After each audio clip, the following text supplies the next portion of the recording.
Bonjour Thibaut.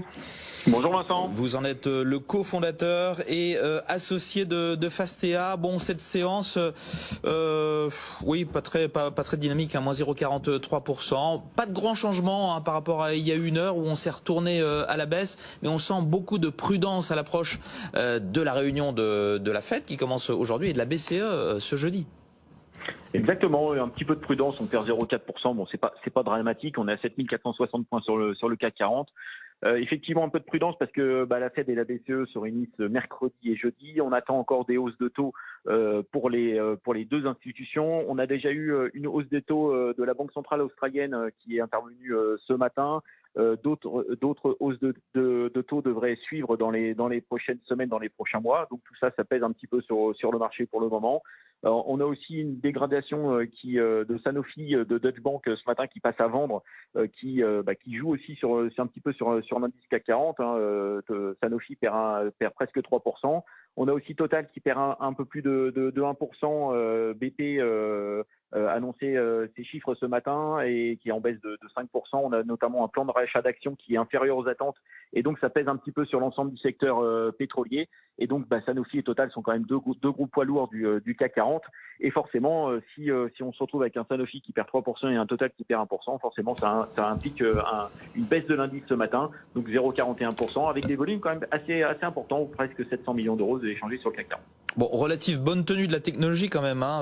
À l'autre extrémité du classement, on voit ST Micro plus 3%. Qu'est-ce qu'on a? Capgemini plus 0,8%. Et puis les banques.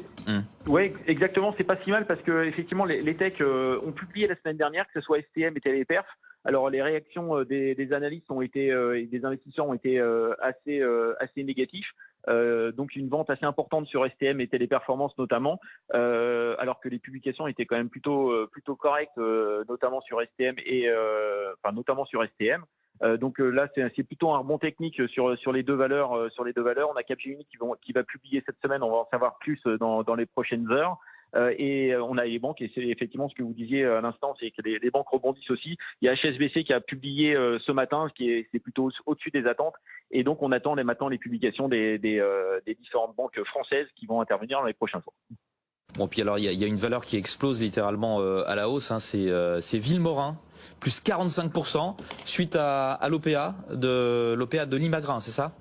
Exactement, ouais. On a Limagrin qui souhaite sortir de bourse Villemorin.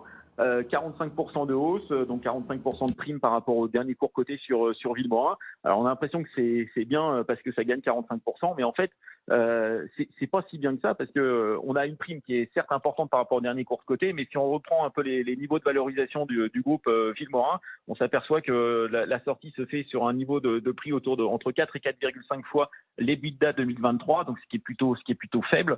Et en fait, ça met en lumière un petit peu la sous-valorisation qui est chronique sur la plupart des petites entreprises françaises. Alors, on a un CAC 40 qui caracole en tête et qui fait des plus hauts pratiquement semaine après semaine. Et à côté de ça, on a quand même beaucoup de valeurs, petites et moyennes valeurs, qui se payent sur des niveaux de prix à 1, 2 fois, 3 fois l'EBITDA.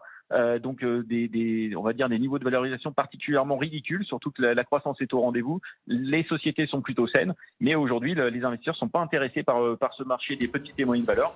Et donc on a des fonds de private equity ou des groupes familiaux qui rachètent progressivement les entreprises à des prix qui nous semblent dérisoires. Et c'est un petit peu le cas de Villemorin, donc qui va sortir de bourse a priori autour de 62,6 €. C'est exactement le prix actuel. Merci beaucoup Thibaut François d'avoir été avec nous ce matin, cofondateur associé de Fastea Capital. BFM